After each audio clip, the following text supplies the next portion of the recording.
Well, it appears we have We'll all see the what happens. commissioners back in this meeting, so I would like to call back to order, reconvene our regular board meeting. And the first item of business is to accept the agenda, the remaining agenda for this evening, or else modify it. And I'm not aware of any desire to modify the agenda. Do we have a motion to accept the agenda as presented? I move that we accept the agenda as presented. Second. That's been moved and seconded. Is there any discussion or any questions on the point? Hearing none, again, we're required to do a roll call vote in these remote attendance situations, starting with Roger, Aye. LaShonda, Aye. Meredith, Aye. Nancy, Aye. and I vote aye as well. So that carries unanimously with all 5 commissioners participating. That takes us to public comment, and I see that we have at least one person in the audience. The ever welcome Beth Chato is here. I assume you would like to address the board, Beth? Sure. I thought I would actually just read you the introduction that I sent. I sent my results to the Park District. But actually looking over it, I realized I need to change some things, so I'll have to send you a new copy. But the Champaign County Audubon would once again like to commend the Urbana Park District for its strong commitment to careful management of the natural areas in its system. A wide range of habitat variety is included in Park District property. Woodlands at Busey, prairie and stream at Meadowbrook, wetlands and prairie at Perkins, and the marsh at Weaver Park is becoming an exciting place as one of the few wetlands in the county. These oases for wildlife within our large expanse of agricultural fields become increasingly important as our towns expand around them. These areas are particularly vital rest stops for migrating birds in spring and fall. So keep up the good work. And it'll be very interesting to see the results of the renovation of Crystal Lake. This report covers the year 2020. About 8 observers were involved, plus information collected from other observers via our Audubon Bird Notes listserv. Beth Chato organized the effort and did the data compilation and entry. During breeding season, she spent roughly 62 hours in the field, in the parks. And Roger Diggs spent many hours at Meadowbrook. And other contributors included Charlene Nanker and Michael Ward. And I spent maybe 30 hours in putting in the computer. So Busey Woods Crystal Lake Park had 54 breeding species. And barred owl and great horned owls were heard. They were among them. And a black and white warbler was unusual, and a yellow-billed cuckoo. And there are a pair of red-winged blackbirds that have an unusual territory backed by the Nature Center. I think they're there to take advantage of the feeders, because you usually see them in marshlands or wet places. Let's see. Eastern bluebirds were nested, and Meadowbrook Park had 59 breeding species. Highlights were woodcock, which wasn't seen anywhere else in the county, and a screech owl, blue-gray gnatcatcher nested, and tree swallows in the bluebird boxes. Rose-breasted grosbeaks were seen with food for young, and an ovenbird was seen, and that was another one that was not seen anywhere else in the county. Perkins site is undergoing reconstruction, so access was limited and no records were kept. Weaver Park with its marsh had a breeding evidence of 32 species. There's a turkey vulture roost in the neighborhood somewhere, and you can see many of them overhead. There weren't any coots this year. Mallards and Canada geese nested. A ruby-throated hummingbird was seen, and rough-winged swallows, as well as lots of red-winged blackbirds. Champaign County had a total had 107 species, and these are pretty close. In fact, all these numbers were bigger than last year's by just a couple of species. So, if anybody had any questions, I'd try and answer them.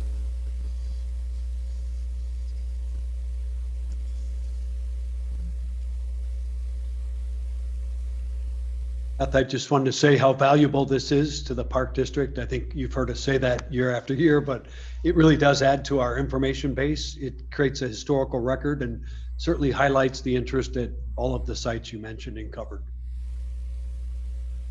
Thank you. Well, I agree. I mean, it really is a valuable thing for us to have this data over a period of time. Yeah, we've got him back going pretty far. I'm not sure how far back we go, but quite a long ways. So thank you very much for joining us this evening, Beth. We really appreciate it. You're welcome to stay on if you want to watch the rest of the meeting. Good to see you all. Okay. See what you're All up right. to. You too. Michael, before we go past this, if we are going to change our rules for public comment, then we're going to have to find a different slot for Beth in the upcoming years, or for other reports like that, because I mean, I don't want her to have just 3 minutes and et cetera, et cetera. So I think we'll need to look for a different position for her in the agenda. Well, I concur that.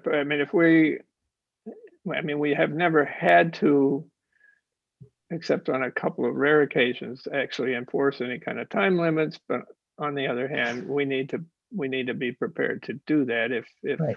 100 people show up in an evening and all want to speak. Well, hey, So Yeah. That I guess so we still have. I guess I'm confused because we've always had a 2-minute rule, which we have Yeah. not. And I think you, Yeah. Michael, have discretion to allow folks to have a longer comment. So maybe we do need to change the practice, but I think tonight's conversation, I mean, what we're voting on tonight is just changing the 2 to the 3.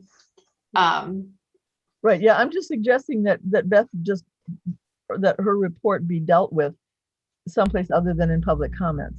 Sure. We could That's all. easily just add it Okay. to the agenda. And Yeah, we could yeah, move that's her all- up. that's all. Gotcha. Okay. Right. Yeah, because I I mean, just don't want, So I we, don't want to set the precedent of saying, oh, well, you let some people come and talk in public comment for a long time.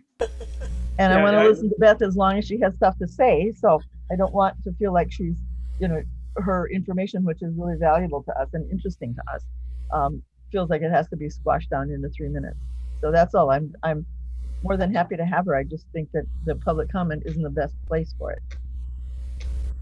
I'd be happy. Right, and as a courtesy, it's always good to allow her to speak up front in the agenda. But Yeah.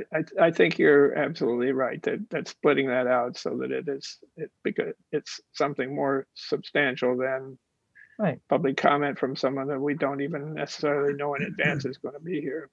Right, and there isn't any reason that she couldn't, in this, if we were working under that protocol, that she couldn't have been item 6, the Champaign County Audubon report, special report, just like just like UPTAC can be treated in that same manner. we'll do suggestion. that. Great. Now, Yeah, I having think that's- said all that, is there anyone else here wishing to make public comment in this portion of our agenda? And I don't see any indication of that. If I guess And- I should just make a comment, because there are a couple of people in the Zoom that are not staff or board members, and there is no limit that's disallowing anybody from unmuting themselves. So if there are any members of the public that want to comment, unmute yourself and make yourself known that you'd like to make a comment at this moment, because once we move to the next part of the agenda, that opportunity will have passed.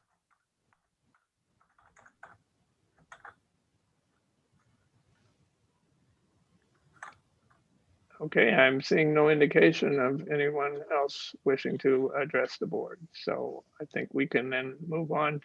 I note there are no staff introductions planned for this evening. Correct.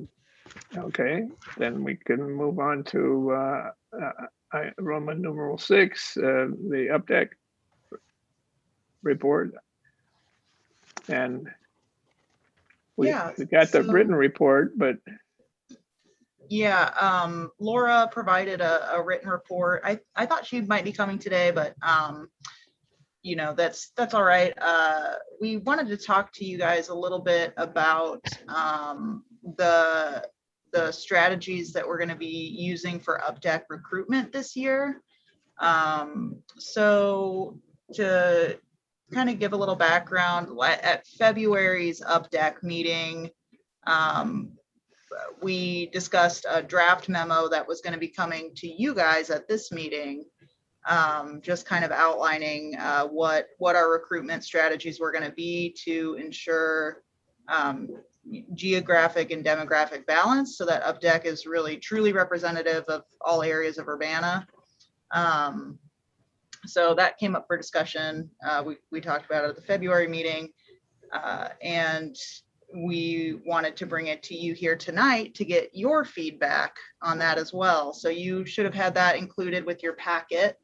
And then I'll just kind of go through the document a little bit with you and let you know kind of what we're looking at doing this year. So essentially it's a combination of more broad-based strategies and more targeted approaches. So the more broad-based strategies are designed to just kind of get the message out that the Urbana Park District Advisory Committee is there. It's an option for people that are interested in serving. And it's just kind of to get the message out to as many people as we can. And then we have some more targeted approaches that are specifically meant toward, you know, recruiting volunteers from areas that have historically been underrepresented. So just to kind of give you an update on where we are in some various parts of that. So our first strategy was coordinating with marketing staff to issue a press release to the News Gazette and other media outlets soliciting UpDeck applications, as well as frequent social media blasts. So that's one of our more broad-based strategies. And where we are with that is I've been working with marketing on a number of things this week. And last week, they've designed a few flyers and door hangers for us to use in one of our strategies listed further down below. We'll get to that later. And then they're going to be working up a press release for us that I believe will be running hopefully pretty soon after I get back from vacation next week. I want to make sure that I'm around to be able to answer any questions when that goes out. So I don't want to run it now and then be gone for a week. So we anticipate that running sometime soon after the 17th. And then we also anticipate starting with kind of social media posts and things like that around that time as well. And we also will be including a page in the upcoming program guide too. Oh, so we managed to get that in under the deadline as well. So that's kind of where we are with the marketing piece and working with the marketing staff. Second bullet item was ensuring that a digitally fillable version of the UpDeck application is easily accessible on our website and social media. So the UpDeck application has been updated. It is digital and fillable. It's available on our website. And then we intend to ensure that there is a link to it for any kind of social media posts or anything that we do in that respect. So yeah, we're hoping that that'll make it a little bit easier for people to, you know, fill out the application and turn it in, especially in COVID time. So, and then next thing was sharing information about serving on UpDeck with local neighborhood groups and email lists like SUNA, WUNA, and probably many other lists that I don't even know exist yet. So I'd really love to hear any feedback from. There's also HUNA. Yeah, yeah, all the UNAs. So, you know, and that's part of kind of, we'll probably just reformulate some of our social media posts to kind of move through those different vehicles. as well. And we'll make sure to include like a link to the application. So if anybody sees it and is interested in applying, they'll be able to do it, get the application right then, and not have to go looking for it. And then next bullet point was working with current UPDAC members and UPD staff to canvass historically underrepresented neighborhoods with flyers and information about serving on UPDAC. So that's kind of marketing's worked on some flyers and door hangers for us that we can use for this effort. So I'm pretty excited about it. The idea is just go door to door and talk to people about UPDAC. And, if somebody answers and we can have a conversation, that's great. We can give them the flyer, give them the application, answer any of their questions. And if not, then we can leave a little hanger on their door and hopefully they'll see it and call us and want to know more. I think at this point, we're just going to really focus on geographic areas right now where we don't have a lot of representation. I think last I looked, I don't think we have anybody from north of University Avenue at all. So I think we're probably going to focus a little bit more heavily in those areas. I think, we're just going to try to get small groups to go out and just go out into the neighborhoods and talk to people. Will some of that information be available for the COVID clinic? Because there will be a good mixture of people there. Just curious if some of those materials be ready to go by then. When is the COVID clinic? March 27th. Oh yeah, so the flyers for sure. I mean, and definitely the application. So yeah, we'll have some information available for that. So we can make it available. Where is the COVID clinic going to be? King School. King School. Okay.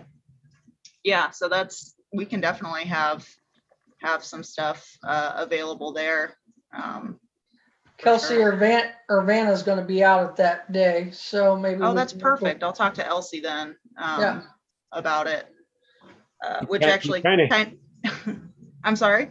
You kind of have a captive audience there, so. Oh yeah. They have to wait 15 minutes, right? Yes, they do. So it sounds like we might need a poster, right? So that it's right there for you. Yeah. To look at. I'm sure we can get something going for that. But that does bring us to the next point then, which is coordinating with outreach and wellness staff to tap into community networks and historically underrepresented neighborhoods. So like LaShonda, your suggestion with the COVID clinic maybe being a good place to have a presence and working with outreach and wellness to be able to do that. Also, I did talk at the Corky, I don't know what they ended up voting to call themselves, but the neighborhood champions meeting on the 4th to give a little bit of information about UPDAC as well. So I'll just be looking for those opportunities. They call it the Coast Group, Community Outreach, and Tim, I told you the other day. Yes. Community Outreach and Support Team. Support team. Okay. Yep. And then, so yeah, that's just going to be, coordinating with Elsie and Ashley, just kind of figuring out what sorts of events and community things that they're going to be at and looking for opportunities to partner with them and be able to get a little bit of information about UPDAC out there and just kind of, just start talking to people and getting the word out. So, any feedback you have, we really welcome it. And I think at least up through the time that we make appointments, I'll plan to be here just with kind of updates on how it's going and, what's going on with it. So what about, what do they call themselves now? Immigrant Services of Champaign-Urbana. No, I just think that would be a group that would be very tapped into the Latino community here. Mm-hmm. I'm not suggesting that I think it would be very overwhelming to invite immigrant families to participate. Oh, sure, yeah. But I think that they would have a good network of folks who are actively engaged and have an ear onto what's happening in those communities. And I think we're interested in them as a demographic and interested in serving their needs. Excellent. Well, thank you for that suggestion. We'll look into that. And that's definitely a group that Elsie's working with Ben. So there's a lot of connection that happens there, just so you know, Meredith. We will make sure that they get the info. Yeah. I And if just- I recall the bylaws correctly, I'm sorry, Roger, didn't mean to stomp on you. No, you go ahead. The bylaws requirement, I believe, is just that you be a resident of the district, not that you be somebody who's registered to vote or anything of that sort. Yeah, it's just an Urbana Park District resident. I was just going to say, I am thrilled to hear that we are going to those, I mean, both publicly and the targeted approach, that we're doing that to reach out to bring a greater diversity into UPDAC. I think we've already done some good work in that, but I think this is super. So thank you. Can you remind us how many people, how many open positions we have on UPDAC? Yeah, that's right. Oh gosh, I don't know off the top of my head. I want to 5 to say 6. 4 or 5. Yeah, Okay. approximately Well, 5. more than each that. year. Yeah. Mhm. Well, the normal thing is to put 6 people a year on if we can find them. Mhm. So, yeah. And Right. I think we're at 14 right now. So that would be 18 then, right? well, I think Or- again, if I remember correctly, the bylaws are written that it's for up to 18, Mhm. and I don't Oh yeah, know but I how guess many. we'll have people rolling And off as there'll well. be So, people cycling yeah. off, exactly. Right. And so 14 is actually on the Yeah. underband size, or Mhm. fewer than we would prefer to have. So Right. that- So potentially there's a lot of open positions, on UPDAC right now. And I think during this recruitment push too, I do want to, at least in talking to people, let people know that we do accept applications year round. So it's not like this is the only time you can apply. It's just, this is kind of when we make the big public push, but it's never a bad time to talk to someone about serving on UPDAC, because even if you're not going to be appointed, we'll still take the application and keep you in mind, so.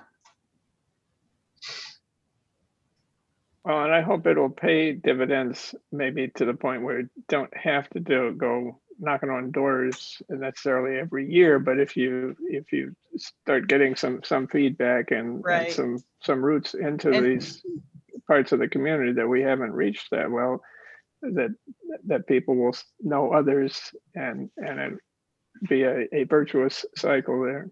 Yep. And then I do imagine in the future, making sure that we have a presence, just at our district events as well. We haven't been able to do that as much this year, just like being at neighborhood nights and, being at those kinds of things too. My guess is that this won't bear fruit for at least another year, because I think there are a lot of folks in the underserved community who might not have easy Zoom access to the meetings, Mhm. where it would be much more easy for them to actually physically attend the meetings. So that's just a prediction.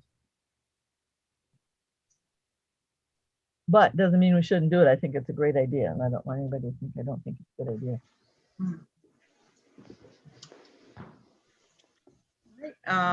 Well, yeah, as always, if any of you have any, feedback or ideas or suggestions, you all know how to get a hold of me. So happy to talk to you guys individually about it as well. So.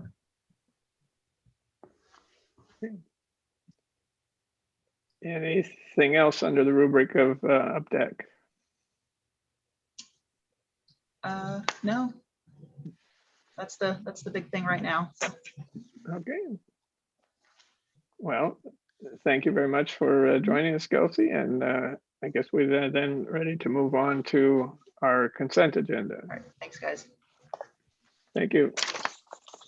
And on the consent agenda this evening are the approval of the minutes of the February 2nd, 2021 study session, approval of minutes of the February 9, 2021 regular board meeting, receipt of the monthly reports from the, from the three main departments, namely administration, planning and operations, and recreation.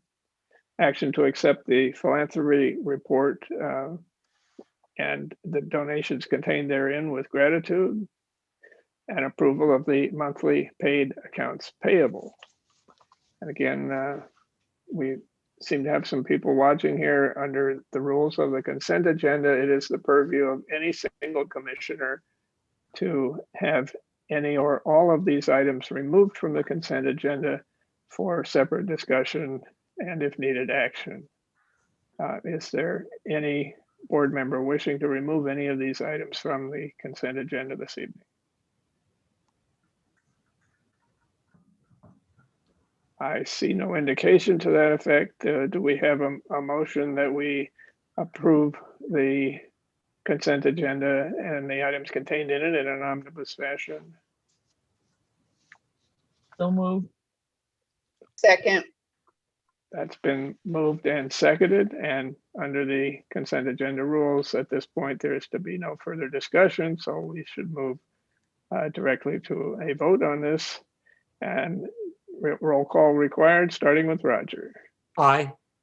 LaShonda, Aye. Meredith, Aye. Nancy, Aye. and I vote in the affirmative as well. So we have approved all these items in an omnibus fashion. And that takes us on to the reports portion of our agenda, starting with financial reports. Hey, everyone. I will be presenting to you the financial reports for the Urbana Park District for February 2021. So let me bring up my screen share on that. Can you see the financial reports? Yep. Great. Yes. Okay, so the first report shows is called the Revenue and Expenditure Report. It shows the receipts and expenditures for the prior 12-month period, the budget for the current period, and the current preliminary unaudited results for the 10 months ending February 28th. This first page is the page we call Sum 1. It is all funds except for the Capital Improvements Fund. Revenues for this period were $10,887,000, which is an increase of $359,000 since January. On the bottom half of this page, expenditures were $9,174,000, which is an increase of $504,000 since January. The biggest difference on this report from the prior year is in the earned revenue section. This line item for fees was at $969,000 last year, and it's at $140,000 this year. So we're all aware of the reasons behind that, but I just want to make sure to draw the commissioner's attention to that figure. That said, on a district-wide basis, our performance at the end of the year is quite a bit stronger than budgeted and stronger than the prior year. So this number of net revenues over expenditures is at 1.7 million, and this is about 1.4 million better than our performance at the same point in time last year. We were at about a net revenue of about 200,000 to 200 to 300,000. So so our performance is quite strong because of the ways that we were able to reduce expenditures during the pandemic despite our loss of revenue.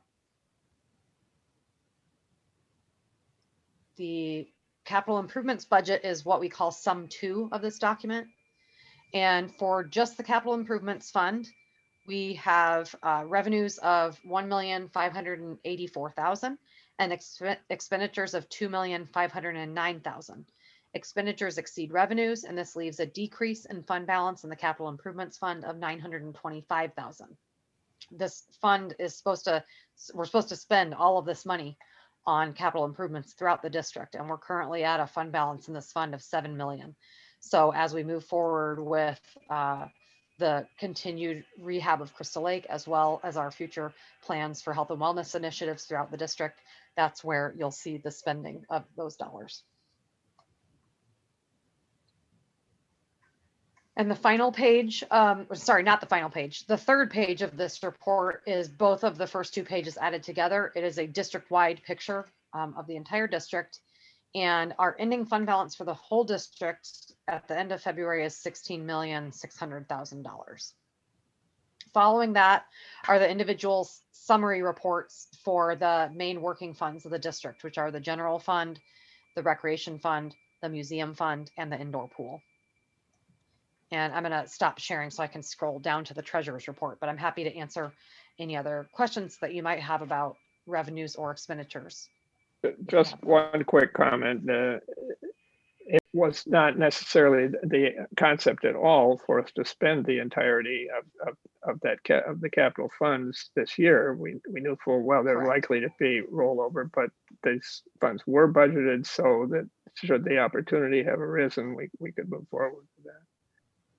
I appreciate that clarification, Michael. That's correct. And we will budget similarly next year so that those funds are available to be expended as needed. So, but knowing that they're available and actually having the plan to spend them are kind of two different things. And as our plans continue to be made, we will continue to spend them. We typically carry forward about $1 million in that fund every year, which is a combination of all of the prior year rollover bonds that haven't yet been spent. But with the large 2019A issue, that amount of fund balance is just quite a bit larger at the moment. All right. So moving back to the next financial report is the treasurer's report. This report is a report of the amount of cash that the district has on one day, February 28th, 2021. All 24 funds of the district are listed with where the cash is invested for a grand total for February of $15,985,773.42. Page 2 of this report, the top section lists amounts that are in interest-bearing accounts. So of the $15,986,000 total dollars on hand, $14,004,000 is out in interest investments at some low rate. I did want to comment specifically on these Commerce Bank CDs. This right now, we only have 3 CDs left right now that are invested at Commerce. The original set, we had a laddered CD program with Commerce Bank that Dottie set up before she left. There was a 36, a 30, a 24 month, an 18 month, and so on, all the way down to 3-month CDs. And every time those came up for reinvestment, I would reinvest them at the same term. But going into the pandemic and without knowing what our liquidity needs might be, I let a couple of the CDs mature and I just moved them over into our operating account. But now that interest rates have tanked, the interest rates are so uncompetitive that we're actually earning more in our savings account at Chase than I can on a 6-month CD or even a year-long CD. So there's really no point in locking those funds into CDs, the ones that have matured, because the interest rates are so poor. So I have invested in a couple of CDs. You'll see next month, there were 3 that matured at the beginning of March. So I did work with them to reinvest a few, but the best rate that I'm getting is 0.5%. So, but there's some value in diversifying some of those investments out over time. And so I went ahead and did a couple, but you're going to see this 1.8 rate go way down because there was a 36-month CD in this average here. So just be prepared that it's going to take a while for our economy to really recover from the damage that has been done. And we've been here before. I mean, this is the same kind of interest rates that we were seeing with the, all of the stuff that happened in 2008 and 2009, and that lasted for many years as well. So we've benefited really nicely from really great interest rates over the last, 4 or 5 years, and that bubble has burst. So that's fine. We'll deal with it. Moving on to the next section is interfund loans, and there were no changes to interfund loans this period. And the final section lists vendor payments. The vendor payments match the paid accounts payable report that was part of the consent agenda. Total disbursements of funds for February are $1,223,000, with a considerable chunk coming from the capital improvements fund, where we made our third major payment to Stark Excavating for the Crystal Lake Rehab Project.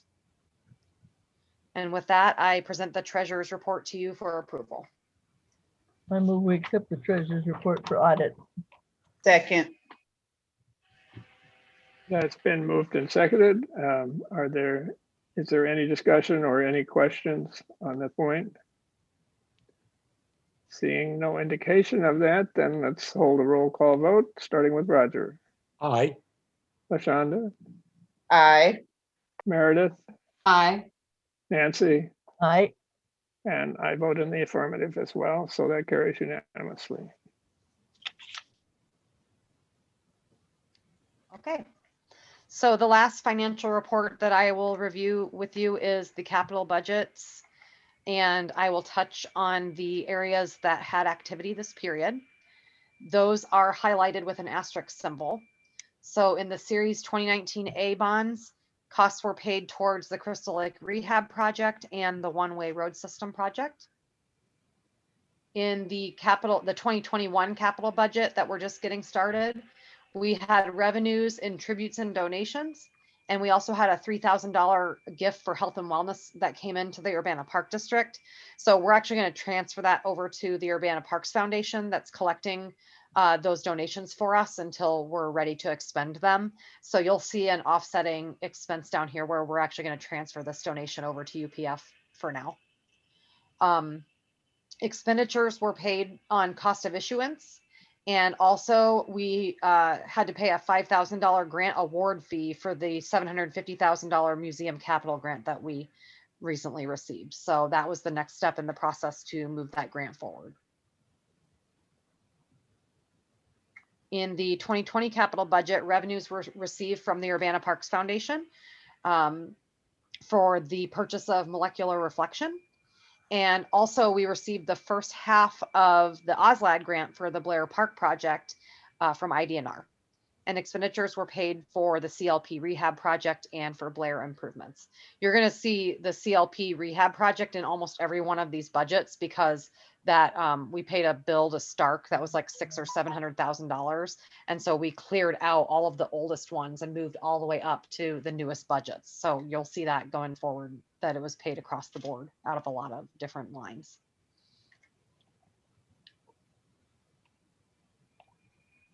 Oh, Laura's here.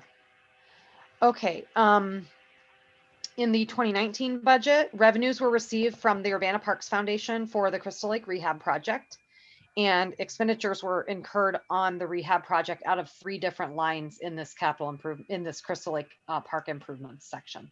So we spent out of bond money, we spent out of the OSLAD grant, and we spent out of the donations from Urbana Parks Foundation, all on the same bill that was paid to Stark. In the 2018 capital budget, expenditures were incurred on construction crew projects. And lastly, in the 2017 budget, expenditures were paid on the Urbana Park District's share of capital expenses at UIAC at their Indoor Aquatic Center and also on the rehab project at Crystal Lake Park. And with that, Andy and Derek may have some other updates for you on capital projects. I can start with Crystal Lake Park. As far as the rehab project, the landscaping contractor should be back on site sometime in May. Keith from our staff will begin working on the decking to the new boat dock later this month. That new dock is scheduled for installation in early April, and that should take about 2 weeks. With the saline habitat enhancement project, I did a site walk with IDNR. I met their new staff person who will be monitoring our site in the coming years. They let me know that they're also going to send down one of their interns for the year as well to do a site visit and begin working on more of the public information side of the project, and will work with us to help get some more positive PR for the work that's been completed there.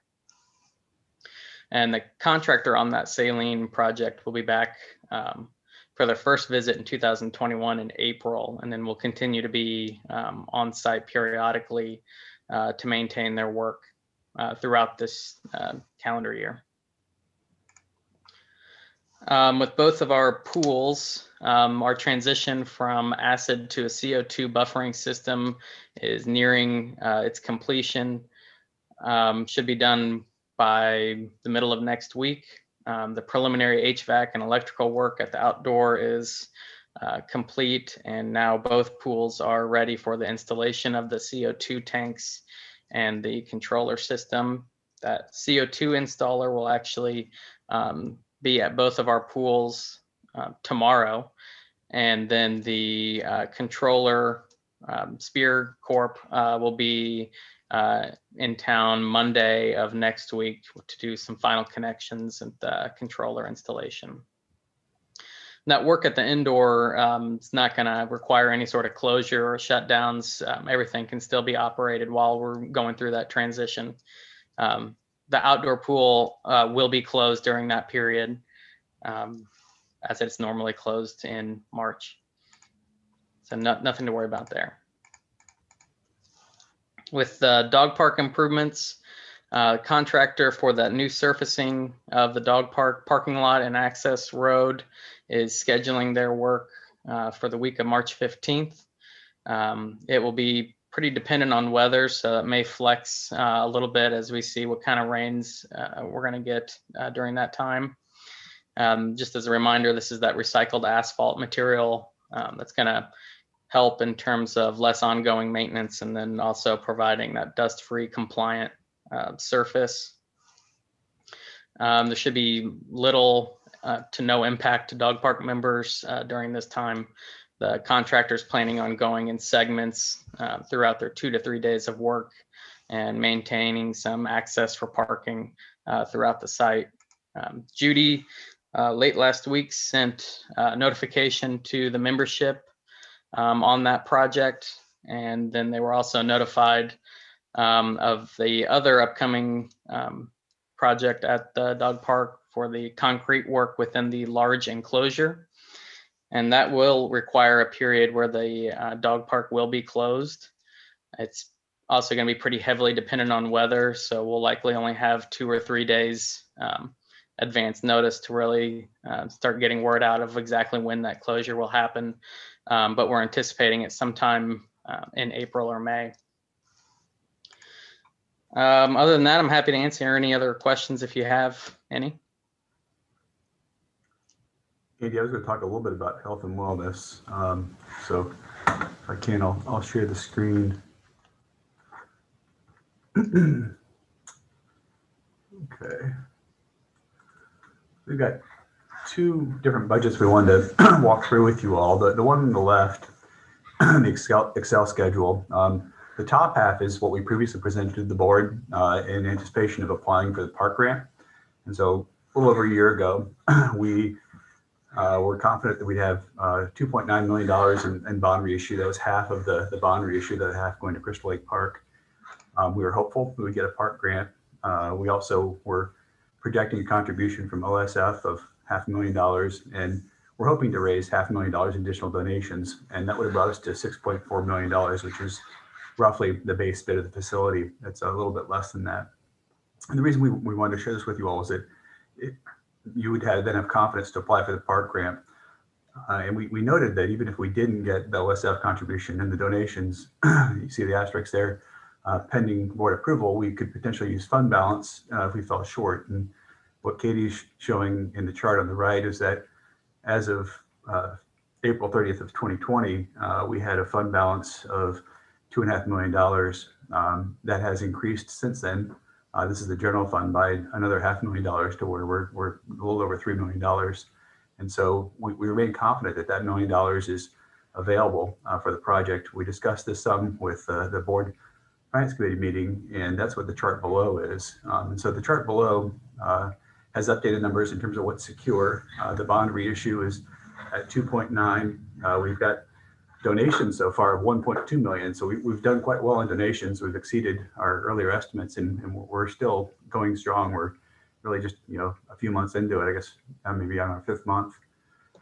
We did well with our bond reissue. So we had another $200,000 that we were able to bring over to the project from unspent funds on the Crystal Lake project. And so we have 4.3 million in hand right now, confidently going towards the project. You all are familiar with the park grant, of course, and we've talked a little bit more recently about DCEO, another grant program that could bring $3 million to the project. And then down below on that next line, we show the fund balance, the pending of 1 million. And what we discussed some with finance, and we want to discuss with the board as a whole, is the likelihood that $1 million really could be allocated for the project. We have increased our fund balance in general by an additional $500,000. I think we feel confident that we could move it over. It could be unrestricted, not for wells alone, but other projects as well, if we continue to do well fundraising and or if we get both of these grants. But by moving it into the project budget, we would have 5.3 million to work with. And so now we're just about $1 million shy of what we would need to move forward with the project. And that's important for two reasons. One, we're sitting on a proposal from Farnsworth right now to do the traffic analysis for the facility. And that's something that could take some time. It'll be important to know where we're going to arrive at the facility. Right now, there's two potential possibilities. One is mid-block, and the other is using the existing parking entrance to the Prairie School and the Prairie Park campus. Both have some pros and cons. And so in talking with the city and with the school district, this traffic analysis will help to define where we want to access. But we do want to work on that until we were more confident about our budget. And given where we are today, I think we're confident. So we would recommend moving forward with that traffic analysis. The other is that as we've talked more and more with donors, we've realized that there's sort of an uncertainty. They would like to know if this project's going forward. And with this $1 million going towards the project, being just 1 million shy of the base bid and having considerable success with fundraising so far and two large grants out there, we feel much more confident about saying that this project is a go. And so it'd be our recommendation that we allocate that $1 million in fund balance towards next year's budget. Could be for unspecified purposes, for health and wellness, but if we don't need it, we can use it for other items. And then know that we would still have additional fund balance as sort of a parachute if we fall short on the additional $1 million or the grants that we need to make the project go. So with that, I wanted to answer any questions the board might have. I know that both Michael and Roger benefited from some of the discussion at the finance and would welcome you guys to offer any additional input, things that I might have skipped over. But we're excited. I have one comment also, I guess I want to add to what Derek said about the $1 million fund balance, if that's okay.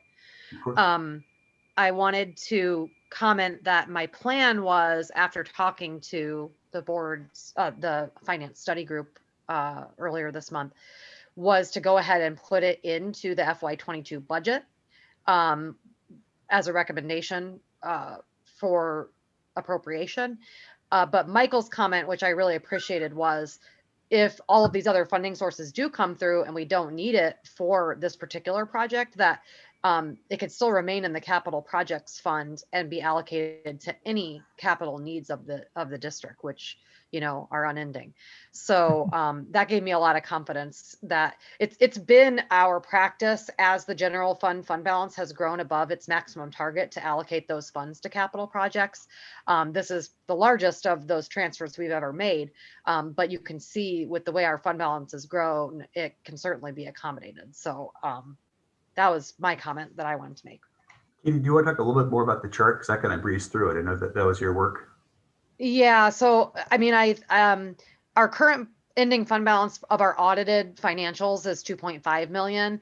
And when I was looking right now at the current end of February, we're looking at net revenue in the general fund only of almost $900,000. Of a $900,000 increase at the end of the fiscal year. But we still have 2 months to go, March and April, and our average expenditures in that fund is about $200,000 a month, just based on payroll and other payables. So my estimate is that at the end of FY21, that we're probably going to be adding about 500,000 in fund balance just to the general fund. I've said in the board meetings that I think we're going to wind up adding about $1 million to our total fund balance, but that's across all 24 funds. But just the general fund alone, I think we're going to be adding 500,000. So that would get us to an ending fund balance at the end of FY21 of just over 3 million, which then when you apply our minimum and maximum targets to it, you can see that we'll be above our minimum by 2.3, 2.4 million, but we'll also still be above our maximum of 1.1 million. So I think the board should feel comfortable going somewhere in between those two numbers. But starting at 1 million gets us back down to close to the, just over the maximum target. So, and we can always choose to do a transfer in the future. Once we get through this next calendar year, fiscal year, that where we have a little bit more unknowns with COVID and, getting back on our feet after COVID, not knowing what our participation numbers are going to be like. We've talked about this might be a year where we actually dip into fund balance to make do, but so far the budgets that I've seen that have come through from rec aren't really showing very much of that at all. So I'm not really sure that that's an expectation that I'm thinking might actually happen. So, but time will tell. I mean, rec budgets really conservatively, so, and they usually perform pretty well. So I don't know that we really need to be planning for a massive decrease in fund balance due to COVID for next fiscal year. I'd like to point out that the UPF donations, that's money that's there now. And this campaign has not gone public yet. This has just been talking to folks, Yep. So I believe that we can expect, judging from the fact that this $1.2 million was raised in about 6 months, that tells me, and I assume it tells others, that there's a lot of interest in this facility in the community. And there'll be a lot of people, I think, I'm hoping, who will be willing to donate. So we shouldn't think of that UPF money as the end of it. This is just the beginning of it. So that's another positive. Well, and I think that, good point, Nancy, and I think the assurance that at least a base facilities going through will help us even raise more funds. Absolutely, absolutely. Yeah, I don't have any concerns with this, and I think this is part of why we redid our bonds this year to allow us the flexibility to have access to more, Yep. So that we could fund some more projects. Great. Well, it's consistent with what we've been hoping for, and it's I would say that it's looking more and more certain that we've got a project that with this $1 million. Again, we're just $1 million shy from our base bid. We feel good about both the grants, and so potentially would have the full program and potentially some of the outdoor amenities we've discussed as well. Of course, we can't count on those yet. And so as we continue to talk with donors, being able to convey that we are confident that we'll move towards this facility. What we've been messaging is that we will continue to fundraise. The question comes up occasionally, well, what if you get the park grant? Well, we've said we will continue to fundraise. And as Nancy highlighted, in a short amount of time, we've raised 1.2. So to raise another $1 million doesn't seem like a long shot at all. And even if we don't, we're adding to fund balance this year by additional $500,000. So I think we can say with comfort that this project is a go. And those are strong words, but it's an exciting moment in the project history. Yeah, Derek, I agree. Derek, I think you're right. There have been donors that have said, is this really going to happen? Are you really going to be able to make it? And in addition to what we've already raised, how much is out there in terms of asks that are open at this point and people are considering? So, and there's not much corporate. No, but in addition to the public phase, we have a number of asks out there in this private pre-public phase that could come in. So I think the confidence is warranted, And I appreciate your saying that it's virtually a go or basically a go. It is a go. So. And I guess I just want to be really clear that I wouldn't be surprised if in the future we come back and ask the board to in a future budget year to transfer another $1 million into the capital projects fund. Now, that being said, I don't know that I expect that to be for this project, because I'm pretty hopeful that this project's gonna fund itself with other donations or grant sources. But I mean, that seeing where our general fund balance goes, I think Michael has said it really well in our board meetings that, you know, as a entity that collects taxpayer money, they want to see that money used and not just held in the fund balance of the general fund. Yeah. So it really is the best way to use our funds. So I don't want us doing this transfer to from general to fund balance to capital to be something that is uncomfortable for the board. It should be something that you're celebrating, that you're able to really make a difference by doing. So Yeah, absolutely.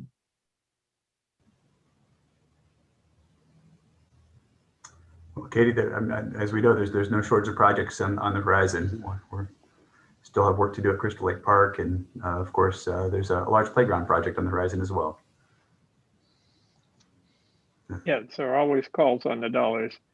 I would like to circle back to Crystal Lake Park. I note on my walks that the water level has come up considerably. Is it yet as high as we intend for it to be?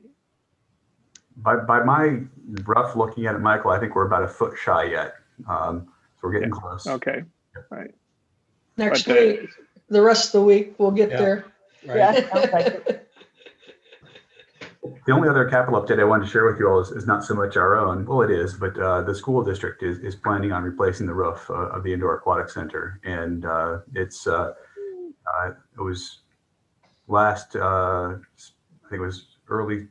It was in the fall, early fall. We began seeing some issues up there and alerted them to it. They've been working with IGW. You know, this is a membrane roof, and it's actually beginning to delam. We've had some leaks, and so it is currently out to bid. We've got a pre-bid meeting next week, a bid opening the week after. Their board plans on awarding the project in April. Per the agreement, you know, this is considered a building envelope cost, and so it's the school district's project to fund. But obviously, we're working with them in terms of how it might impact swimming operations. And right now, we're estimating that there'll probably be a 4-day period, probably a Thursday through a Sunday, when we would need to close the facility, relocate activity to the outdoor pool. During that time, the pool pack will actually be lifted up so they can do the roofing underneath it, and the glue that they use to adhere the roof membrane. Although low VOC can be a little smelly, and so we'll be closing off the pool pack so it can limit how much of those fumes enter the facility over that 4-day period. So. We'll share more updates on that as it comes near. It's a well-needed project, and we're excited it's moving forward.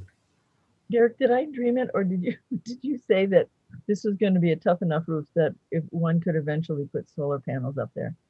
Yep, we've talked about that, and the big question will be the structural, and that's not part of what So the roof we're analyzing. But the membrane itself. Just today, we were talking to the architect, and she thinks that it would be suitable for placing ballasted panels on. In fact, she said that the Cunningham Children's Home, they did just that recently. Great. I think that's all of our updates, unless you all have any questions.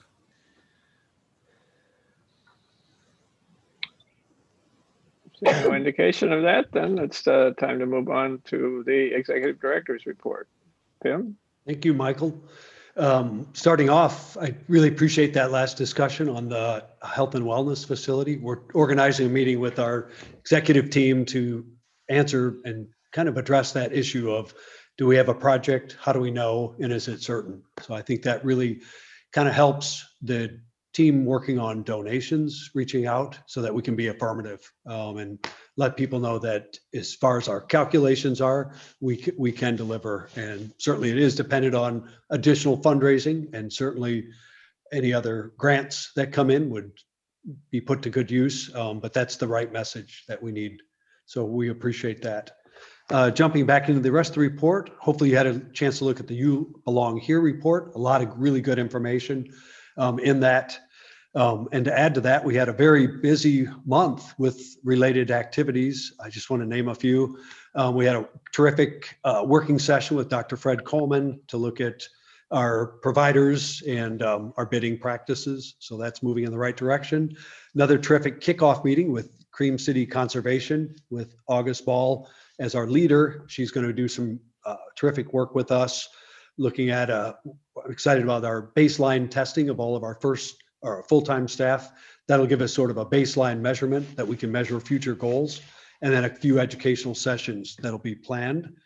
Also, we had a fantastic session put on by our You Belong Here matrix on inclusion strategies. It was really wonderful. They included 3 different breakout sessions, and it was a kind of session that you wanted to stay in your breakout for at least another hour because the conversation was really good, a lot of creative thinking and really good thoughts. We also, I think Corky mentioned just briefly, we mentioned the outreach and wellness staff put together a session that ultimately was named the Working Group Coast Community Outreach and Support Team. We had 9 of our 10 invited guests attend, and we really had a great listening session. And the idea was to have folks start to look through our brochure, call out things that either didn't make sense or raise sensitivities in areas of where we're offering things that we might be a little more welcoming and attract more people. And we had a very wide, diverse group. So I think we got a lot of good information, and it helped me understand the value of listening, because when you bring people together and you listen, you'll get a lot of really good feedback. And we did. And lastly, just want to mention there were 17 staff that participated. So really had a really good show, and it was very, very rich. I'm jumping back to my other side of the report. LaShonda had mentioned the vaccine clinic. LaShonda, did you want to mention anything in this report? Just to let folks know what we're doing, because I'm not sure everybody knows. If you're not ready for that, we can circle back another time, but. Yeah, I could just give a brief update. If you would. This would be the second year that we're unable to have Jetty Rose Day. And so we have teamed up the Park District, Jetty Rose Committee, and Urbana School District to put on a COVID vaccination clinic. It will take place on Saturday, March 27th from 9 to 1 at King's School. And the second date for the second vaccination will be Saturday, April 24th from 9 to 1 at King's School as well. So we're getting a huge community response. It's been a great partnership working with the district and the school district on this initiative. It's certainly a pivotal moment for us because we're usually outdoors doing stuff. So this is another pivotal moment to be able to meet a need in the community, especially at such a time like this. So that's forthcoming. It actually, I think Corky and I and Public Health and a couple other people, we met about a week ago, and this literally like fell into our lap, our committee's lap, like a week and a half ago. So to see everything come to fruition in a matter of such a short time, it's been amazing. And this outpouring support that we continue to get, and just more community members jumping on board for this initiative. So it should be a good clinic. Fantastic. That's the kind of work that I know that's super important and is really what motivates everybody. So we look forward to both of those events.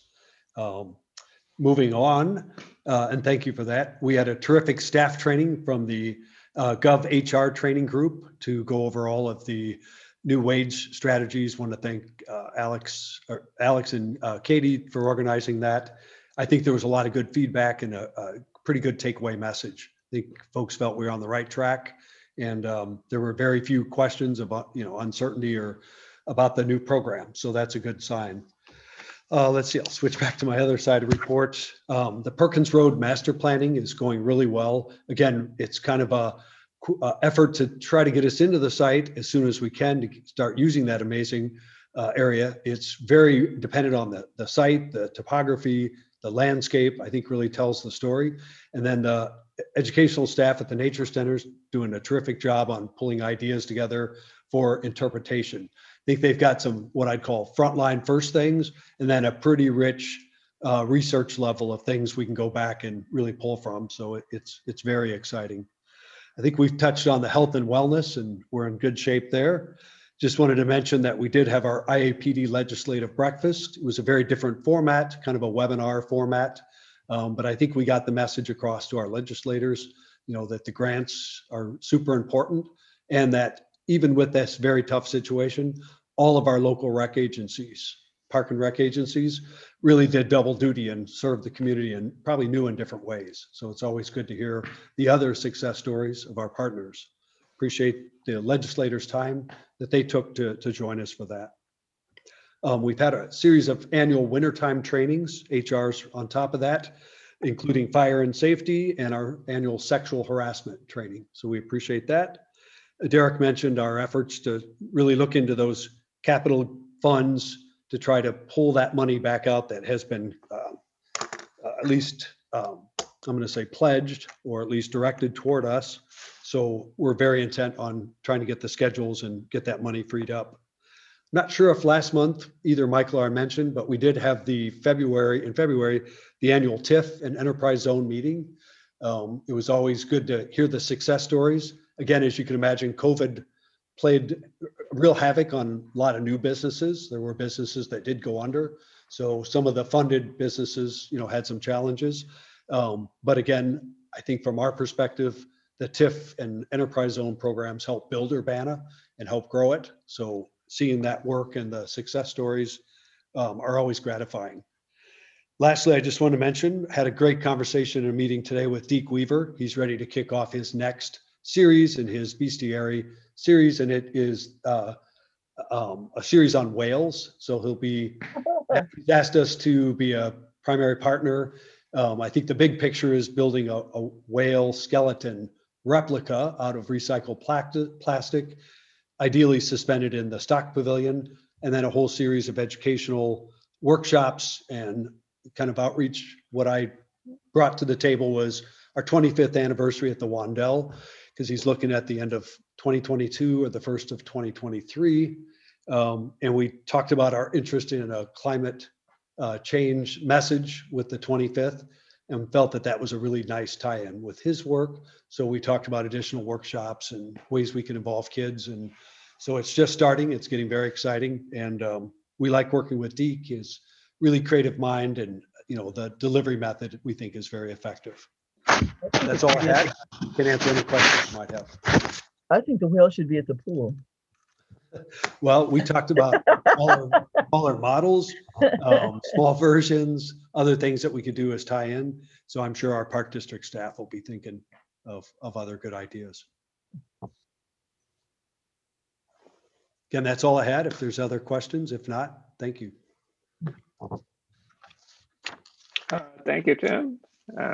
Moving on to the president's report. Again, not a whole lot to add here, other than upcoming meetings. Tentatively, the April study session will be trying to cover the UPD summer programs and events. And who knows, it may be a quite different story by then, but let's hope that it's going to be good news for moving forward with opening up the district. And also inclusion strategies is a second topic of that meeting. And then come April 13th at the regular board meeting, as has already been mentioned tonight, there'll be the wage, salary, and merit actions for the coming fiscal year. And we should have a preliminary budget available for the coming fiscal year as part of that. We need to rejigger the current year capital projects as needed. That's kind of a thing we do annually. Approve and adjust ordinance adjusting the combined budget and appropriation ordinance as needed to balance funds. Again, that's an annual housekeeping thing to do. And we need to approve a resolution designating ending fund balances. And lastly, we are hoping there will be some bid approvals on that evening. And that's about all I have in that regard. Moving on to liaison reports, the finance study group did meet last on February 26th, and I think we have pretty well covered everything that was discussed there tonight and last week. So I don't know that I have much of anything to add to that. And the group plans to meet again on the 26th of March. So looking forward there. Is there anything from the policy study group? I think we have something on the agenda for later on. Is there anything else?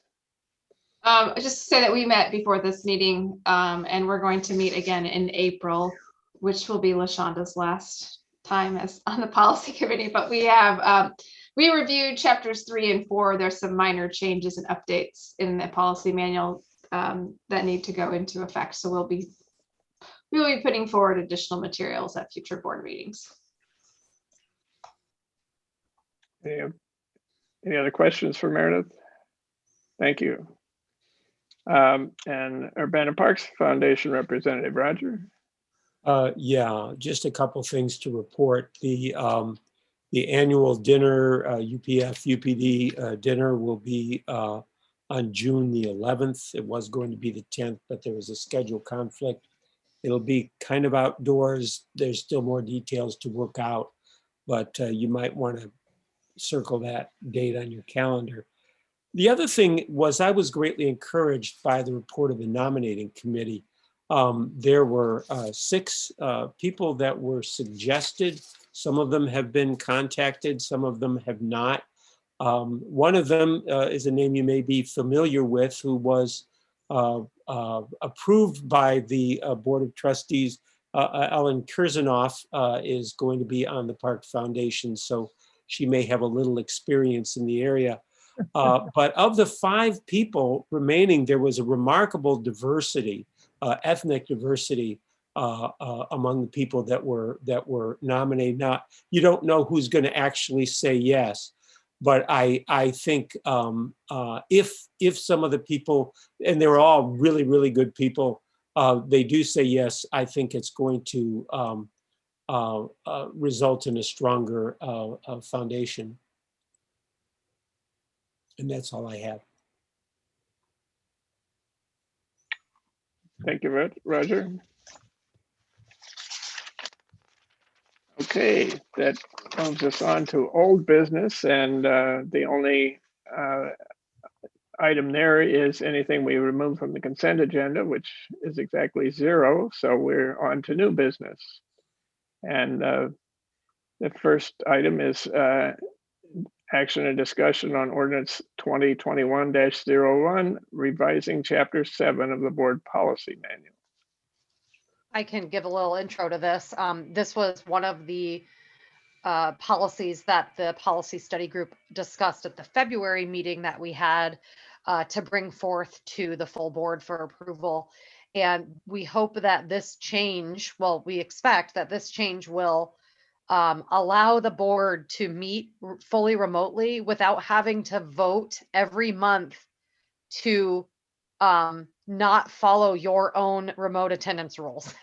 So we're basically incorporating the new law, the new Open Meetings Act law that allows the fully remote meetings in cases of emergency declaration by the governor. We're incorporating that language into our remote attendance policy. So you won't have to do that song and dance at the beginning of every meeting. You can just move forward because our policy matches the state law that allows us to meet in that format. I hope people did notice that in essence, this new law allows the chairperson of the meeting to declare that we are under one of the qualifying conditions in order to hold a fully remote meeting, rather than going through all the rigmarole of doing the vote. So, and I believe that it has to be declared in the agenda as it goes out that we are going to do so.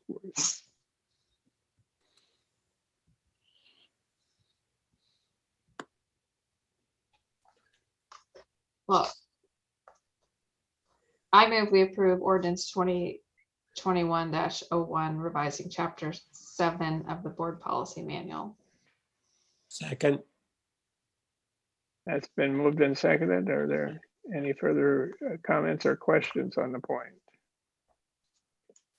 Hearing none, let's hold a roll call vote, starting with Roger, Aye. LaShonda, Aye. Meredith, Aye. Nancy, Aye. and I vote in the affirmative as well, and that carries unanimously. And so I think we are done doing the special votes at the front of every meeting twice a month. And good work on the policy committee for bringing that forward. And now, additional item here, action on ordinance 2021-02, revising chapter 3 of the board policy manual. So this again was reviewed at the February board policy study group meeting, and we're bringing this change to you for consideration. Kelsey actually brought this to our attention by polling some of the other local public bodies on their public comment period times, and we're actually the shortest of all of them. So the recommendation is that we increase the public comment period to a 3-minute limit. And I know historically, we don't typically time people to the second, but there is a situation where we may want to do that. And so we would just want to make sure that we're being in line with what other local governments are doing, and that we're making it a best effort to hear the comments that the public may have for us.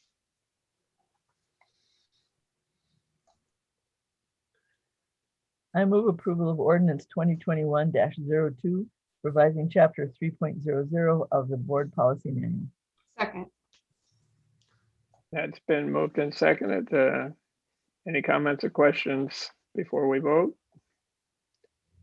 Seeing no sign of that, then let's again hold a roll call vote, beginning with Roger, Aye.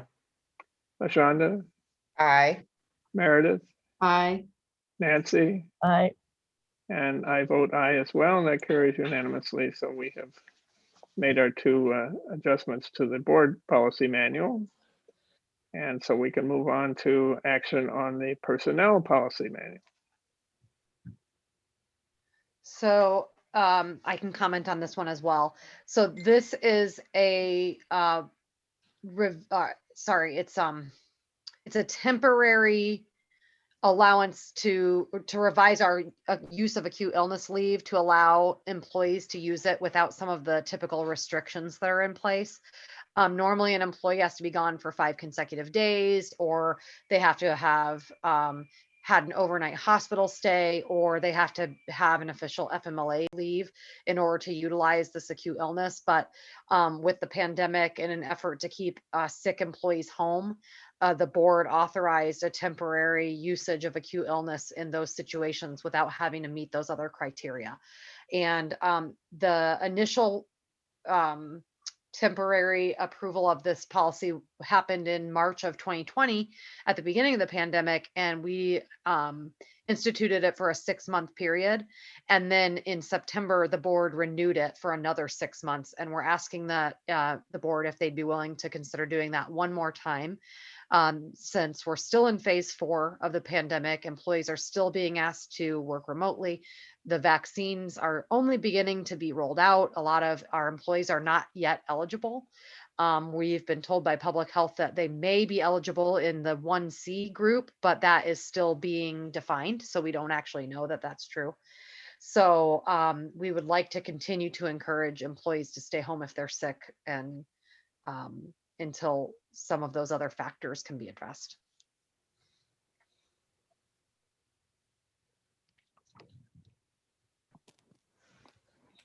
I move we extend the temporary adjustment to the personnel policy manual regarding the eligible uses of acute illness leave.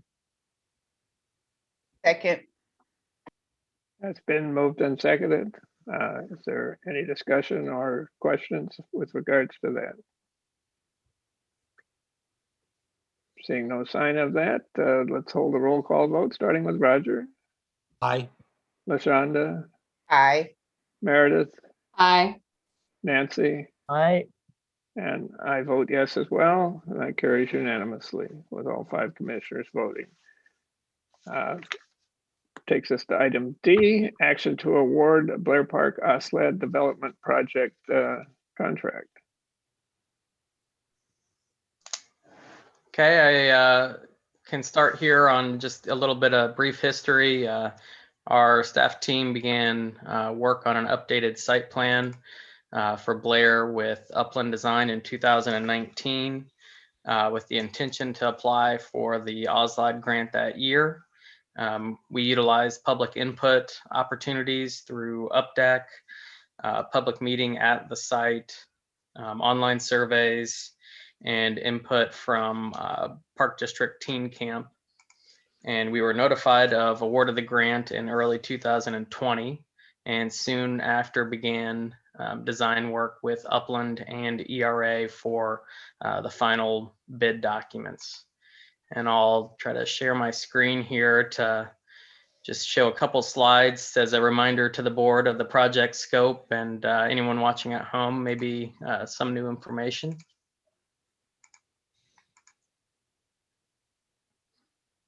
Let's see. Okay, I'm assuming everyone can see this okay on or the overall kind of preliminary plan here. I can try to zoom in a little bit.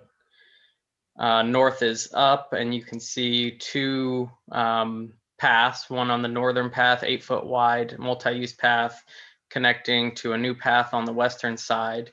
And these were in the base bid of the project that would then connect to already existing city sidewalk on the eastern and southern side.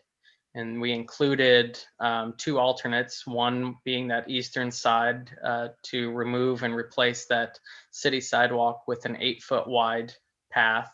And then another alternate to do the same on the south to create the full 8-foot loop path around the perimeter of Blair. And then through the middle here, we have a 6-foot wide connection path that kind of bisects the project area and provides accessibility for a number of new features at the park that would include the challenge course, new playground, half-court basketball. There's a picnic grove, and then we also have some seating areas, hangout space associated with the playground as well. We've also some accessibility improvements with the horseshoes and the southeastern t-ball field. And then the Yalp Sutu wall that's marked here with a red rectangle. And you can see a couple pictures. This is that interactive play wall that can be used as a practice board, soccer, tennis. You can download some apps and compete internationally on different games that are associated with the board itself. And then I pulled a couple renderings that we had included in the bid documents of the playground. And then here shows a different angle, kind of pulled back a little bit with the 2 to 5 zone and a couple swing amenities that were ranked probably second highest as far as play amenities on the play ground itself. What's not shown, I couldn't find a good rendering to show it for that was actually included in our bid document, was actually the zip line feature. So that was kind of a big draw when we had a public input opportunity, when we were asking preferences on different playgrounds. I think when people saw zip line included, that kind of got a lot of sticky dots on that specific play structure. So that will be included in the project. And then my last slide kind of just shows here the layout of the challenge course. This is in between the 2 north and south tennis court sections. And then on the right kind of individually shows what each amenity would look like. And it will be in a engineered wood fiber surfacing as well, similar to all of our playgrounds.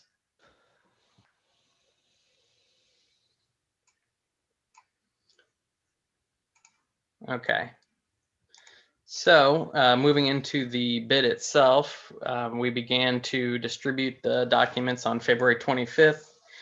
We had a total of 21 plan holders with our bid opening on March 3rd with 6 different companies submitting. After the bid opening, we reviewed our available budgets and were able to assign some funds from previous capital year contingencies to include those bid alternates, which, like I said, was at eastern and southern sides of the park. Having a consistent trail around the perimeter, we thought was very important that we tried to work and figure out how to make that happen best as we could. Including the alternates and to the total base bid amounts to $771,034.07. And you'll see that we are recommending including a 10% contingency for construction in the amount of $77,103.41. That brings our total award recommendation tonight for $848,137.48. And you'll see specific budget lines for the project shown in that memo from capital years 2018 through 2021. Happy to answer any questions or pull up any pictures again if you like. Yeah, Andy, I would like if you would show us the changes that were made at the from the UPDAC recommendations, because I wanted to talk about that just in a briefly. One of our UPDAC members works for DSC. Is that right? Am I right in that? Yes. And Yes. and she and some of her cohorts came out and had a look at the park and had some interesting and very useful suggestions for us as to how to manage the handicap parking. So if we ever needed a reminder that UPDAC is useful to us in major and minor ways, I think this is a really good example of that. Yeah, that was extremely helpful, very valuable information. I don't have an image to show for that, but it did. Can you just show us on the map of what Yes. where the changes were, something like that, so we get an idea?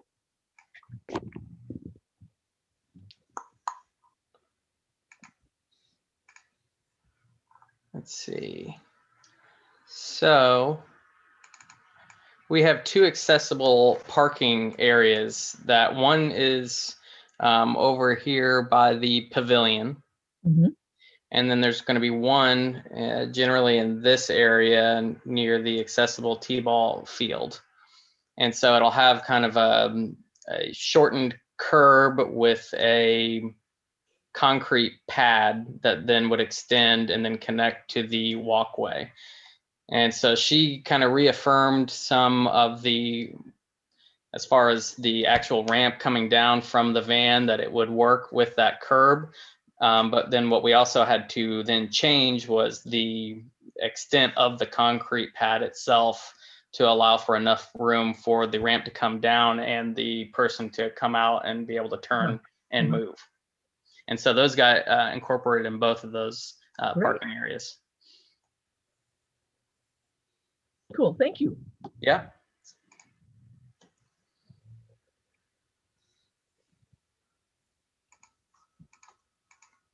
Now, is it fair to say that this is coming in a little higher than our initial projections, although perhaps not before we added the alternates, but the total combined package included having to assign some additional funding to make this go? Yeah, I mean, the bids came in pretty well. Our base bid was below what we were anticipating from the engineer's cost opinion, but we really wanted to work to get in those 2 alternates and be able to create that perimeter path system without doing the construction for 2 segments of the 4. And so we worked to just find contingency dollars that we would have in previous years that could pull. And overall, it increased the total project budget, but I think it's worthwhile. Yeah, Andy, I'm trying to remember. I might have been like 10% below Yeah. the estimate, and because we had better bids than the estimate, we were closer with our existing budget to being able to award those two alternates. And I know we talked with you all some about our hope that the city might be able to help out. And about a year ago, we reached out to the city to see if they would help. And at the time, got a pretty resolute that they couldn't. They were dealing with a lot of significant budget issues. We reached out shortly before the bid opening again and got a similar response. And we followed up after the bid opening and really tried to make the case. But I think if you also look back at some precedent, the Broadway Avenue path that we did pay for that widening and then took that on as a conversion from city sidewalk to Park District path. In that situation, the city performed the engineering, and so that was their contribution. And then we did look at the trail master plan for the Park District and the bike master plan for the city, and both note that for this particular improvement, the Park District was the responsible agency. So we sought some assistance from the city, but the reality is that they really can't provide any help now. Fortunately, we got very good bids, and as Andy indicated, through prior contingencies, we were able to bring together enough to do the whole project, which I think it's really critical. To have a 4-foot wide path on two sides and 8 foot on the other, I think would have been a real shortcoming. I would wholeheartedly agree that it is worth the extra money. Well, I agree that it is as well. I just wanted all the board to be aware, okay, we're going in a little higher than what our budget had been by adding on these alternates, which I think will make an enormous difference in the quality of the project. I would note that we did push back the bid opening a little bit because of some OSLAD grant uncertainties with the state, and we did receive more assurances on that grant and actually received our first 50% payment as well.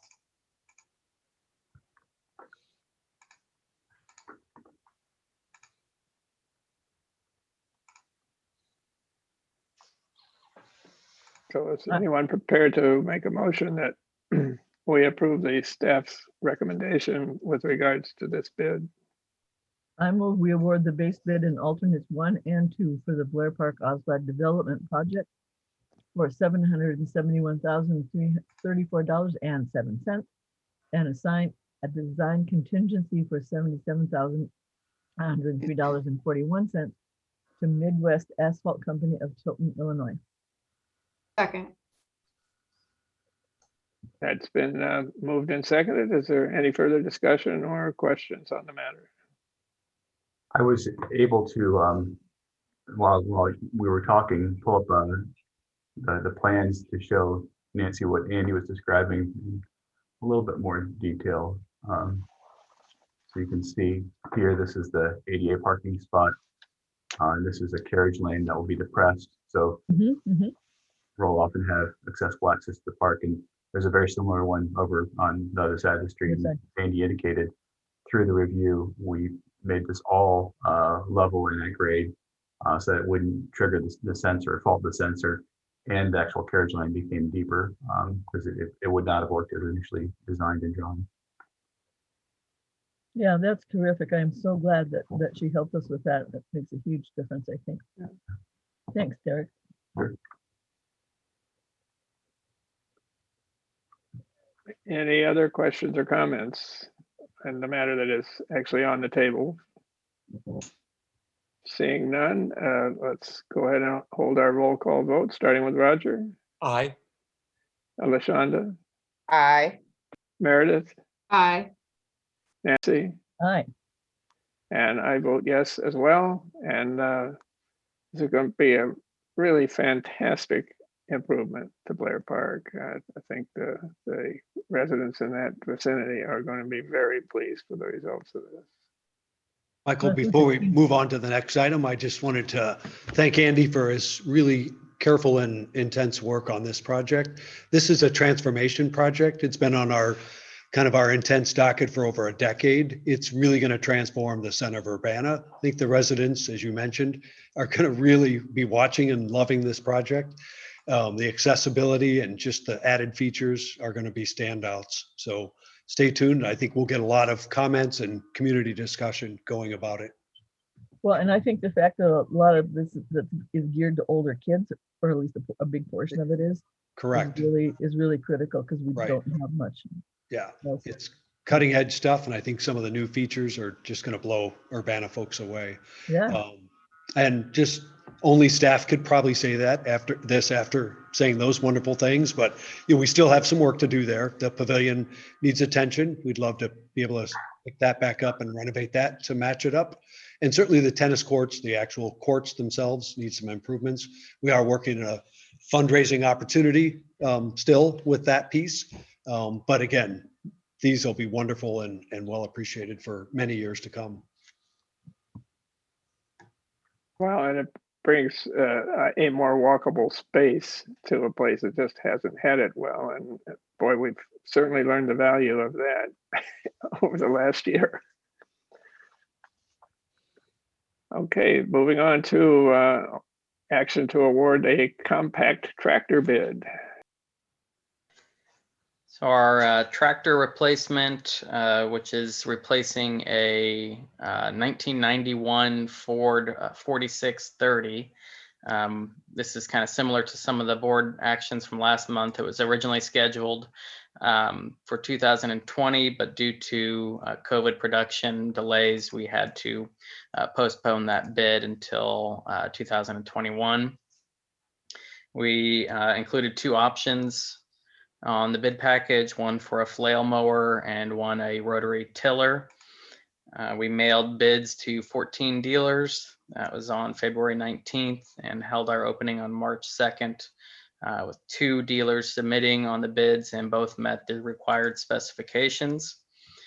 Bobcat of Champaign was the low bidder, including the 2 options and trade-in, for the total adjusted price of $28,187.84. And I included an updated budget after last month's board awards that shows the remaining level of funding for vehicles and equipment in that 2020 capital budget year of almost $26,000 to cover which has a shortfall in the amount of $2,202.63. And we will utilize the capital contingency in 2020 to cover that amount. And unless there's any questions, we're recommending awarding to Bobcat of Champaign tonight.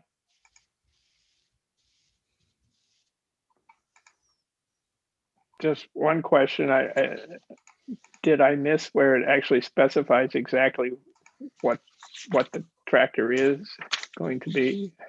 It's a Bobcat. It is a Bobcat. Yeah, okay. It is. I know sometimes it's from, yeah.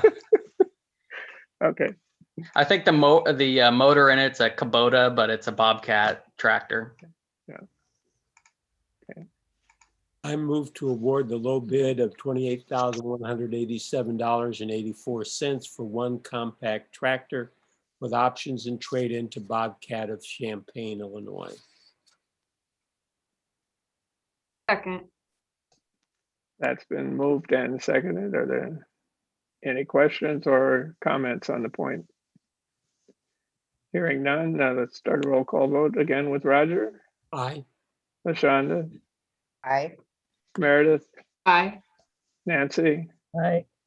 And I vote aye as well, and that carries unanimously. So we bought a tractor. And that takes us to even more exciting action to award a rear loading garbage truck bid. Yeah, so this replacement of the garbage truck is actually part of the 2021. Your sound is reduced, at least to my ear. Yeah, here too. You're having that weird microphone issue again that you were having the other day.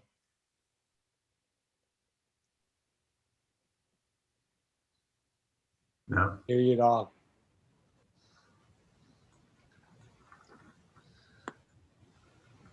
This I think is I can help to fill in. hand sign. You're like this much volume. Talk really close to the mic. Maybe try calling in, that might be better. I think his laptop's having an issue where the microphone is going and then comes back. So we don't need a lot of conversation about this anyway, do we, Billy? No, I can help out because I help Andy a little bit behind the scenes. So, you know, in a more brief way, I'll summarize what I think he was going to share. That is, you know, per our annual vehicle replacement schedule, the garbage truck was due, and we worked with Denny and the staff that drive the garbage truck to evaluate what our needs were this year, and they're not too dissimilar from what we have currently. Probably the biggest change is that this vehicle will be a gas-powered vehicle rather than a diesel, and so it'll actually burn cleaner, which is good. We did do some research on other alternative fuels, but the garbage truck industry is not there yet. And so had a bid opening and had the two different bidders, Shaft Implement, I'm sorry, that's the wrong one, CIT Trucks and are now incorporated. And as the bid tabulation reflects, are now had the low bid and a better trade-in. So we did quite well in the bids, and we'd recommend award of the garbage truck to are now for $62,744 out of West Allis, Wisconsin. Be happy to answer any questions you might have. We go pick it up, or do they deliver it? They typically deliver it. Yeah, I assume they would deliver this one. No road trips. Yeah. Well, I move we award the low bid and trade-in of $62,744 for a rear loading garbage truck to our now incorporated of West Allis, Wisconsin. Second. That's been moved and seconded. Is there any discussion or questions on the point? Seeing none, starting roll call vote with Roger Aye. and LaShonda, Aye. Meredith, Aye. Nancy, Aye. and I vote aye as well. So that carries unanimously, and we've got a new garbage truck coming. That takes us to item G, action to approve a purchase agreement for the sculpture Two in Hand.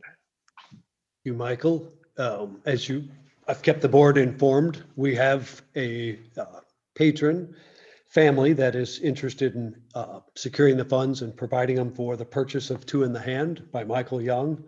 Right now, we're working on the gift agreement to finalize that. And tonight we have the purchase agreement on the agenda. Staff recommends that the board approve that.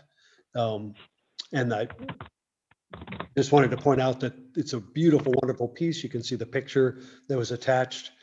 This one is at Meadowbrook Park. We also have another piece of Michael's sculpture at the pool at Crystal Lake. The piece is titled Water at that location. So this again would be a nice addition of Two in the Hand for our permanent collection at the Meadowbrook Park, Wandell Sculpture Garden. I should add too, the donation also includes the administrative fee for the foundation and the gallery fee that goes to the Urbana Park District.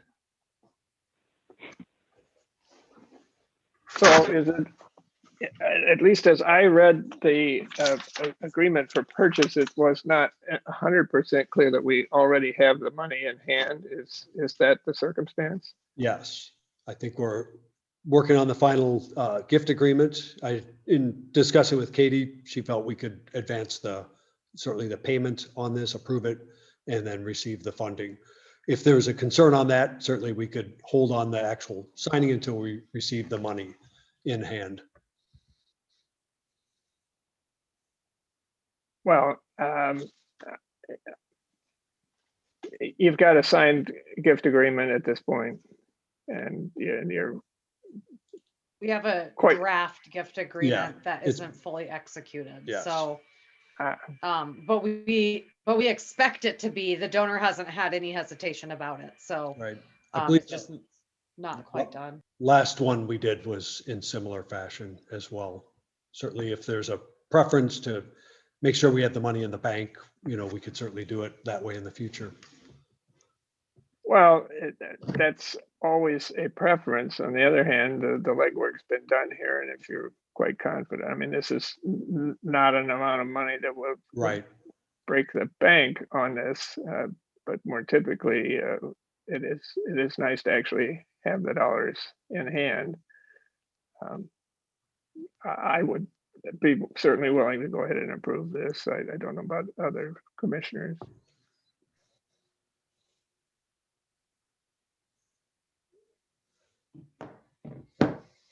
All right. I move we approve the purchase agreement for the sculpture Two in the Hand by Michael Young. Second.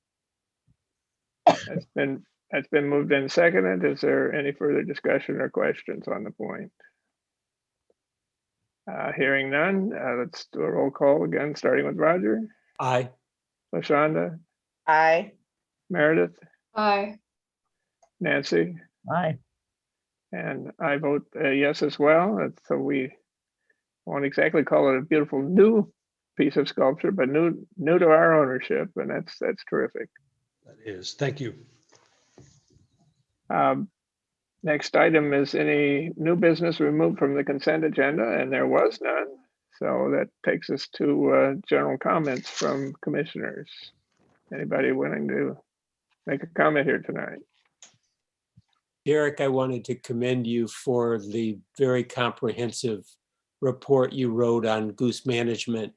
I thought it was very realistic in the way we're going to be handling that. Yep. It gives the geese a place to nest and go that's safe for the park and park goers. So I really appreciate that. And I think anyone who has concerns ought to be directed to that report because I think it would answer their questions. So thank you. I'll second that.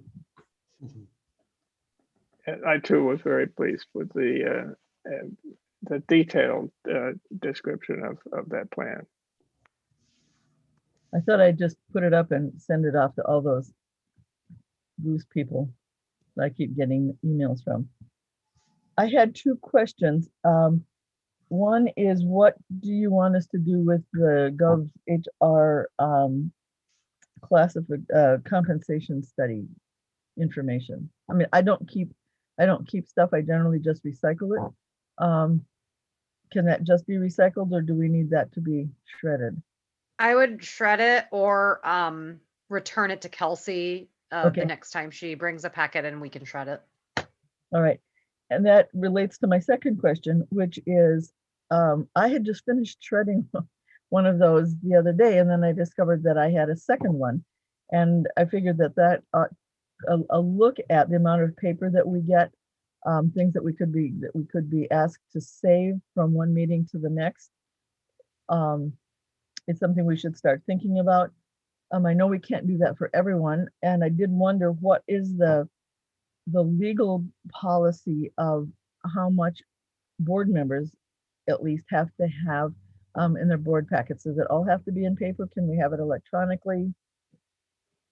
Oh, I think we would love to provide it electronically. I think it was the request of the board members themselves that continued to want paper packets. Okay, so So if you'd rather only receive an electronic packet, I'm sure Kelsey would happily accommodate that. But we all do receive electronic packets. Well, I mean, if you'd rather forego the paper packet, I guess is what I'm asking. Right, and I think you certainly have that option. I guess where it might become a little more complicated if you say, I want portions of it on paper plus the electronic version, then that's a little bit more a thought process for Kelsey to have to put that together. And what about? I would be willing to trial it, Nancy. No. Yeah, I think to I would try it and to go paperless for a meeting and see how it goes. Yeah. Did want to add, one of our goals in the CARES plan is to reduce our use of paper. I know. Obviously, that's probably standard, but think of the whole industry of paper production. So any time we could do that, that seems to make sense. And I'm often a paper user, so I want to disclose that. And I'd also just add that if there's a secondary way besides just email to have, as we're moving, if we decide we want to continue, like if there's some type of online access. I mean, I know that it's all supposed to be on the website, but we've talked about how it's not always so clear, but just historic access to documents to quickly, if we want to reference something, that could be helpful. So would you like to trial that for next board meeting? You want me to let Kelsey know that, Meredith? Sure. If everyone, I mean, I don't want to speak for everyone else. I would be fine with that. Anyone else want to forego their paper packet for next month? Yeah, I do too. Give it a try, see how it feels. Okay. I will I give it a generally, try. say that again. And just to reassure folks too, if we stick with it, there could be some reports that might read better in paper. So we could certainly work with you in advance, on that. Just Right. a note or an idea or suggestion, I guess. The board I'm on, everything comes through Google Docs. So there's a Gmail account, and if everybody had a Gmail account, then you could go to Google Docs and we can download everything to there, and that's where we go when we're in the board meeting on a laptop. We may be able to work with Mark though, because like we have our employee portal, like we might be able to do a board portal or something like that. So yeah. Well, my goal here is not to make a lot of extra work. At least it's in the beginning, since we're just trying it. But I read through the CARES plan, and the paper stuff really jumped out at me since I just finished ripping apart that whole thing and shredding it. And then to discover the second one. So Meredith, Roger, Nancy, and LaShonda for no paper packet trial for April. And then Kelsey doesn't have to drive either. Well, and I do have a printer, so I mean, there's some things I want on paper. Right. Understood. I'm sorry. That's just the reality of the way I handle certain things. Right. But there's a lot of stuff that would be easy enough to handle on a screen.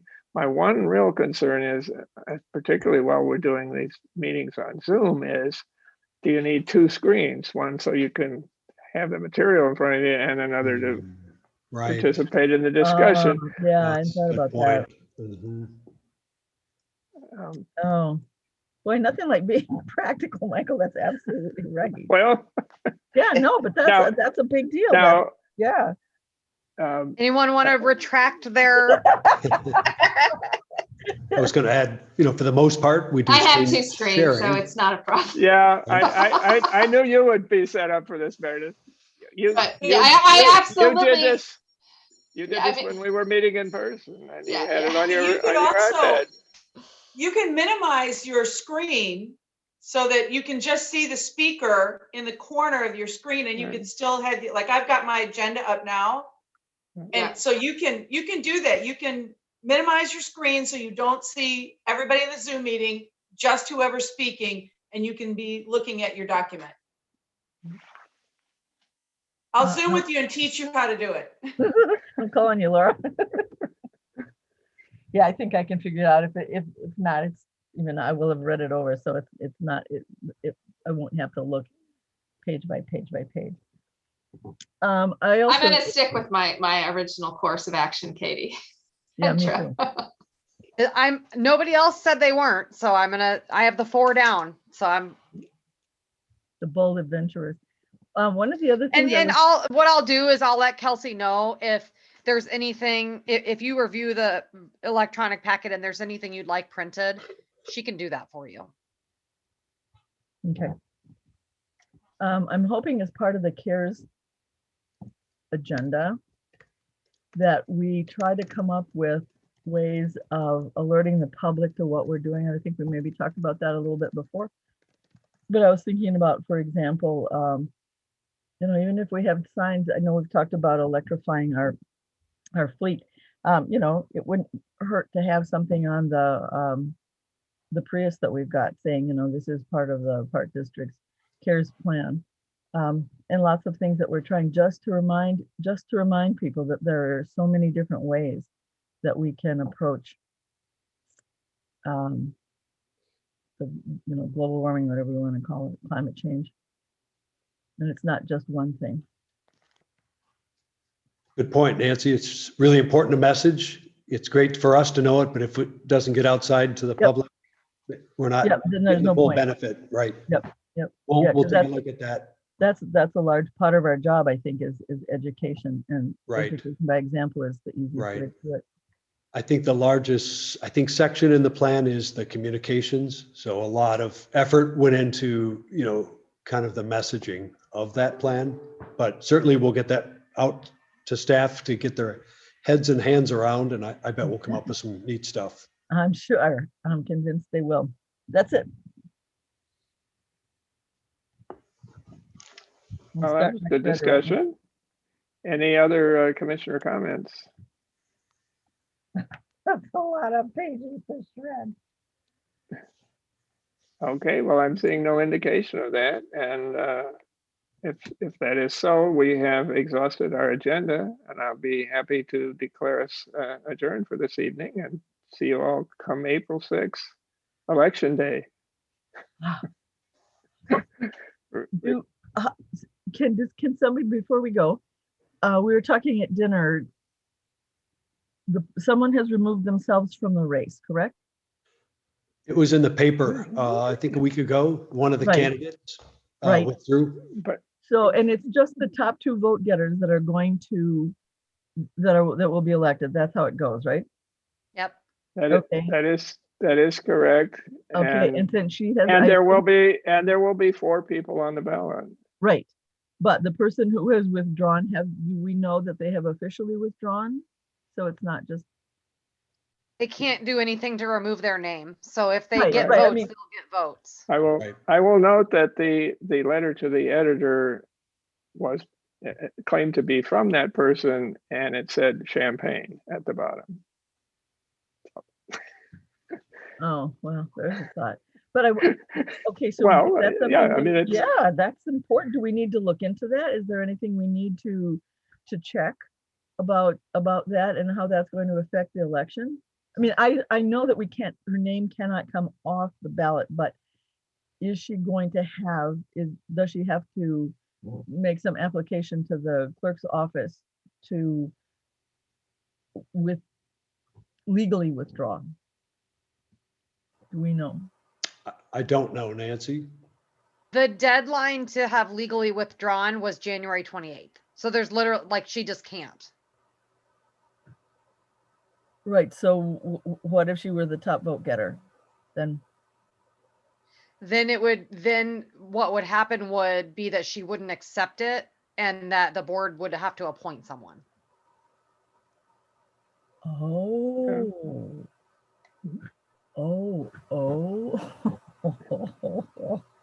Yeah, I mean, it's no different than somebody resigning, I think.